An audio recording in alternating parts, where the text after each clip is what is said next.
नमस्कार. प्रेमिलाच रेसिपीमध्ये तुमचं सर्वांचं खूप खूप खूप स्वागत.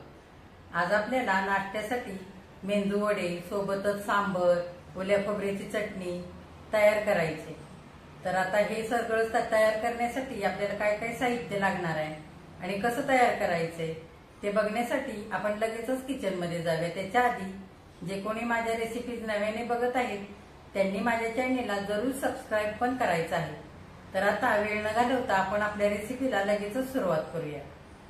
आता आपल्याला नाश्त्यासाठी मेंदू वडे, सांबार आणि ओल्या खोबऱ्याची चटणी तयार करायची. तर आधी आपण सांबार करण्यासाठी काय काय साहित्य घेतले ते बघूया. इथे 1 वाटी भरून तुरीची डाळ घेतली, 1 मोठी वाटी लाल भोपळा असा मोठे मोठे काप करून घेतले, 1 छोटी वाटी गाजर असं बारीक चिरून घेतले, 2 कांदे उभे चिरून घेतलेत, 2 टोमॅटो बारीक असे चिरून घेतलेत आणि ही शेवग्याची शेंग मी थोडीशी 5 ते 10 मिनिटांसाठी वाफवून घेतलेली.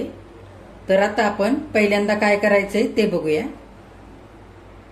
आता सांबार करण्यासाठी आधी आपण 1 वाटी ही डाळ कुकरच्या भांड्यामध्ये घेऊया आणि चांगली 2-3 पाण्याने आधी धुवून घ्यायची.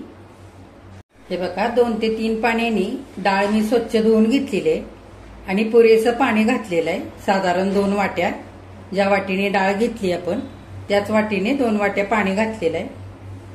आणि हे 2 टोमॅटो आपण चिरून घेतलेले हे पण घालूया. हे स्वच्छ मी धुवून चिरून घेतलेले. आता त्याच्यातच हळद घालूया पाव चमचा. आता दुसऱ्या डब्यामध्ये आपण हा भोपळा, कांदा आणि गाजर हे घालून घेऊया. कांद्यामुळे सांबर खूप छान लागतं चवीला. आणि पुरेसं पाणी घालून घेऊया. आता ह्या भाज्यांमध्ये सुद्धा शिजण्यापुरतं पाणी घालूया. आपल्याला आता हे दोन्ही डबे कुकरला लावायचे आणि 5 शिट्ट्या करून घ्यायच्यात. शेवग्याची शेंग मी आधीच आरत कच्ची अशी शिजवून घेतलेली आहे. आपण सांबर फोडणीला टाकताना ही शेंग टाकणार आहोत. तर आधीच आपण ही शिजवून घेतली कुकरमध्ये तर सगळी ती शेंग फुटते भाजीमध्ये आणि सांबर खायला चांगलं लागत नाही. त्याच्यासाठी मी शेवग्याची शेंग आधीच शिजवून घेतलेली. आता आपण कुकरला लावूया हे दोन्ही डबे आणि 5 शिट्ट्या काढूया. आता आपल्या कुकरच्या शिट्ट्या होत आहेत तोपर्यंत आपण मेंदू वड्यासाठी भिजवलेली डाळ वाटून घेऊया. ही बघा उडदाची डाळ मी ही 5 तास भिजवून घेतलेली, छान भिजलेली आहे आणि फुललेली सुद्धा आहे. आता हे सगळं पाणी आपल्याला आधी निथळून काढायचंय. हे बघा डाळीतलं सगळं पाणी निथळून काढलेलं आहे. आपल्याला ही डाळ मिक्सरच्या भांड्यामध्ये घेऊन चांगली बारीक वाटायची आणि बिना पाणी घालताही वाटून घ्यायचे. जर डाळीमध्ये पाणी घातलं तर आपलं पीठ सैलसर होऊ शकतं आणि मेंदू वडे तेलकट होतात. त्याच्यासाठी शक्य तितकं बिना पाणी घालताच ही डाळ आपल्याला वाटून घ्यायची. थोडी थोडी घेऊन वाटूया. आता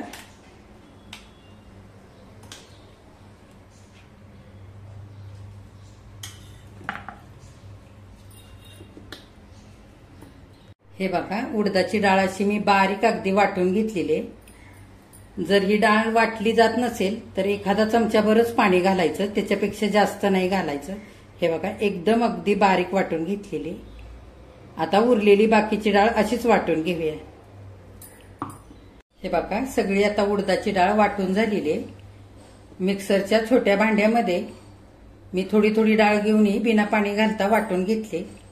छान अशी घट्टसर अशी झालेली. ही बघा हे बघा ह्याच पद्धतीने आपल्याला डाळ वाटून घ्यायची. आता ही डाळ आपण 5 ते 6 मिनिटं चांगली फेटून घेऊया.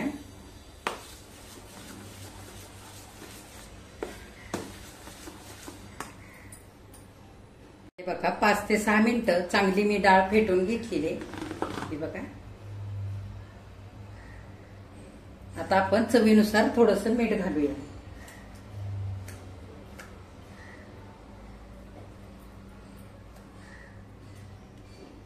आणि पुन्हा एकदा 1 ते 2 मिनिटं चांगली फेटून घेऊया.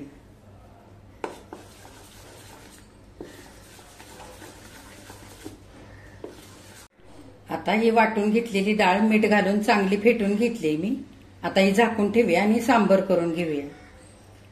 बघा आपली तुरीची डाळ आणि हे भोपळा, गाजर आणि कांदा घातलेलं चांगलं शिजलेलं आहे. 5 शिट्ट्या मी काढून घेतलेले. आता ही डाळ आपण एकदा फेटून घेऊया.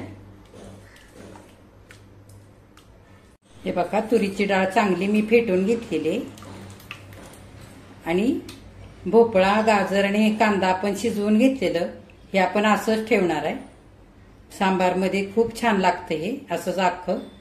आता आपण पुढे काय करायचंय ते बघूया. सांबार करण्यासाठी फोडणीसाठी आपण काय काय साहित्य घेतले ते आधी बघूया. पाव चमचा जिरे मोहरी घेतले, पाव चमचा हिंग, 1 चमचा बेडगी मिरची पावडर, 1 चमचा सांबर मसाला, इथे 3 चमचे गुळ आणि चिंचेचा असा कोळ करून घेतलाय. कोथिंबीर घेतली बारीक चिरून, कढीपत्ता, चवीनुसार मीठ. आता आपण सांबर फोडणीला देऊया. आता सांबार करण्यासाठी मी इकडे कढई ठेवलेली आहे गॅसवरती. आपण तेल घालूया. 2 पळ्या साधारण तेल घालायचं. तेल चांगलं गरम होऊ द्यायचं आधी.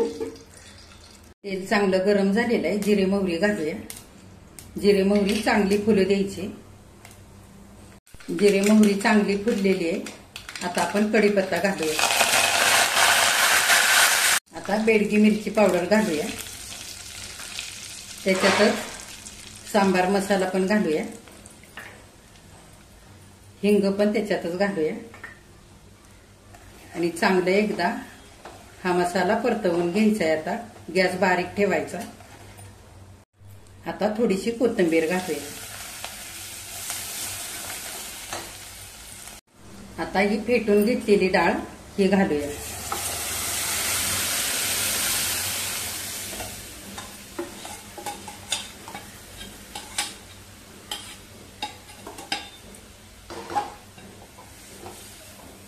चांगलं हलवून घ्यायचंय आणि त्याच्यातच ह्या शिजवून घेतलेल्या भाज्या पण घालूया.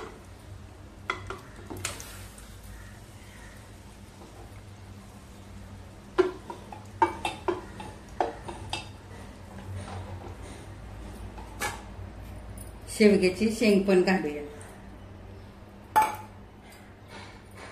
आणि हे चिंच गुळाचा आपण कोळ केलेला तोही घालूया. ह्याच्याने सुंदर अशी चव येते सांबाराला, आंबट गोडाची. चांगलं हलवून घ्यायचंय. आता डबा धुवून हा पाणी घालूया.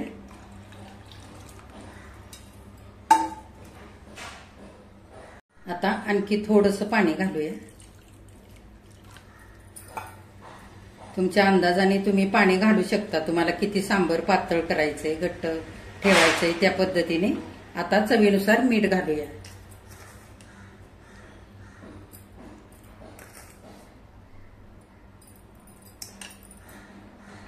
आपल्याला चांगलं 5-6 मिनिटं छान बारीक गॅसवरती आता हे सांबर उकळवून घ्यायचंय. हे बघा किती छान झालेलं आहे.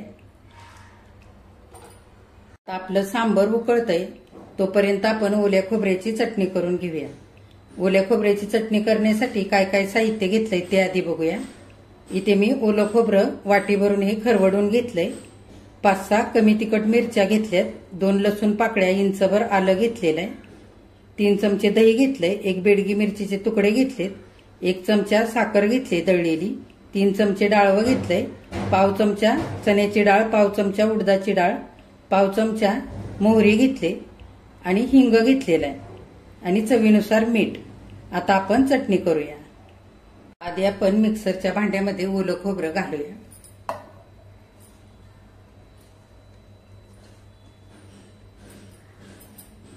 आता त्याच्यातच मिरची, लसूण आणि आलं घालूया. हे डाळवं पण घालूया. दळलेली साखर हे पण घालूया आणि 3 चमचे दही घालूया.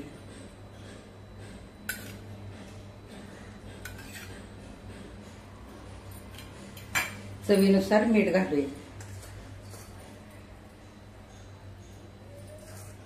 आता बिना पाणी घालता आधी वाटून घेऊया आणि नंतर पाणी घालून वाटून हे घ्यायचंय. आपल्याला अगदी बारीक वाटून घ्यायची ही चटणी. हे बघा थोडंसं पाणी घालून मी अशी खोबऱ्याची चटणी बारीक वाटून घेतलेली. तुम्हाला आता ही चटणी किती घट्ट करायची आहे, किती पातळ करायची आहे, त्यानुसार तुम्ही पाणी घालू शकता. आता ही मी वाटीमध्ये काढून घेते आणि आता आपण फोडणी करूया चटणीला.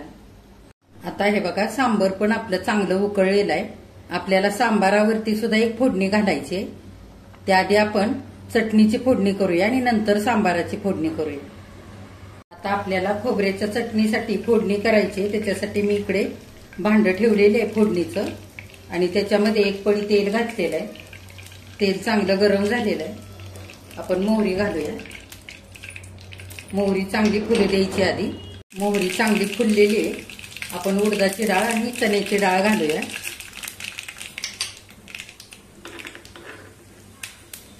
आता ही बेडगी मिरची तुकडे करून घेतलेली ती पण घालूया आणि थोडासा पाव चमचा हिंग पण घालूया.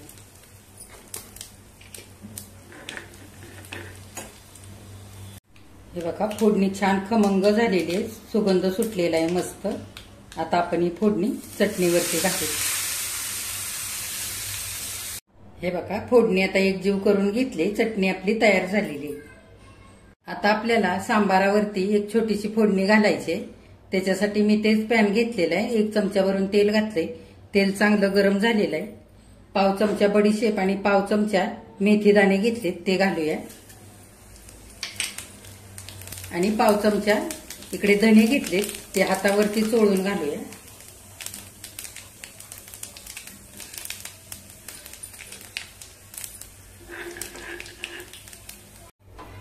हे बघा, सांबारावरती ही केलेली फोडणी आता घालूया.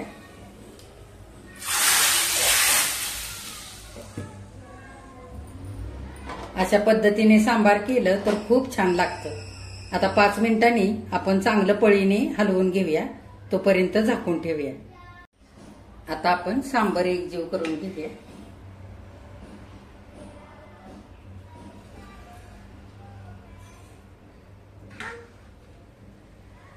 हे बघा, किती मस्त सांबार तयार झालेलं आहे. आता सांबार आणि चटणी आपली तयार झालेली आहे. आता आपण मेंदूवडे करायला घेऊया. मेंदूवडे तळण्यासाठी मी तेल गरम करण्यासाठी ठेवलंय. तेल गरम होतंय तोपर्यंत आपण आता हे मेंदूवड्याचं आपण पीठ तयार केलंय ते चांगलं हाताने 2 मिनिटं फेटून घेऊया. हे बघा, ह्या पद्धतीने हाताने चांगलं पीठ आता हे फेटून घ्यायचं. पीठ चांगलं हलकं होतं फेटल्यामुळे आणि वडे छान कुरकुरीत होतात आणि तेलकट होत नाहीत. हे बघा, मेंदूवडा करण्यासाठी मी हाताला लावण्यासाठी थोडंसं पाणी घेतलेलं आहे इकडे. आपण ह्याच्यामध्ये थोडासा असा हात बुडवून घ्यायचा. दोन्ही हाताला ओलं करून घ्यायचं आणि आपल्याला किती मोठा छोटा बनवायचा आहे त्यानुसार असं पीठ घेऊन हे बघा या पद्धतीने हातावरती करून घ्यायचं आणि असं मध्ये थोडंसं गोल करून घ्यायचं पाण्याचं बोट घेऊन. हे बघा, आणि असा वडा तेलामध्ये सोडायचा. तेल चांगलं गरम झालेलं आहे. आपण असा वडा सोडून घेऊया तेलामध्ये.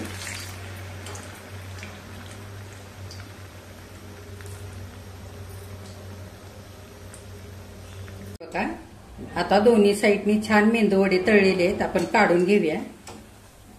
आता हे मेंदूवडे करताना आपण खायच्या सोड्याचा वापर केलेला नाहीये, तरी सुद्धा किती छान झालेत बघा. अजिबात तेलकट झालेले नाही. आता ह्या पद्धतीने सगळे मेंदूवडे असेच आपण करून घेऊया. हे बघा, आता सगळे मेंदूवडे आपले करून तयार झालेले आहेत. हे बघा किती छान झालेत.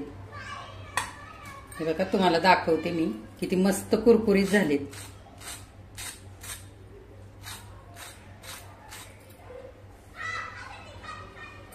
मी आता एक मेंदूवडा तुम्हाला तोडून दाखवते. हे बघा,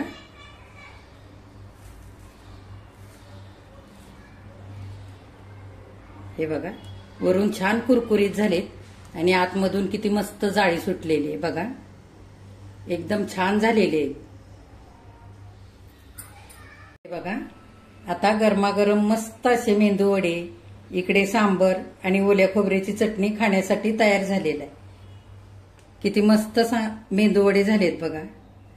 वरून कुरकुरीत आणि आतून छान जाळीदार असे तयार झालेत. बिना सोडा घालता इतके छान असे मेंदूवडे तयार झालेले। गरमागरम मेंदूवडे, सांबर आणि ओल्या खोबऱ्याची चटणी खाण्यासाठी तयार झालेले। हे मेंदूवडे करताना आपण खाण्याचा सोडा न वापरता हे मेंदूवडे केलेत तरी सुद्धा वरून छान कुरकुरीत आणि आतून मस्त जाळी सुटलेली। तर हे वडे करताना नेहमी पीठ 5-6 मिनिटं चांगलं हाताने फेटून घ्यायचं, म्हणजे हलकं होतं पीठ आणि मेंदूवडे छान कुरकुरीत आणि आतून जाळीदार असे तयार होतात। हे मेंदूवडे करताना जर तुम्हाला आवडत असेल तर चिरलेली कोथिंबीर, मिरची, चिरलेला कांदा किंवा मग ओल्या खोबऱ्याचे काप हे सुद्धा तुम्ही ह्या मेंदूवड्यामध्ये घालू शकता। तर ह्या पद्धतीने आता तुम्ही असे मेंदूवडे, सांबर आणि ओल्या खोबऱ्याची चटणी करून बघा आणि माझ्या चॅनेलला लाईक, शेअर आणि सबस्क्राईब पण जरूर करा।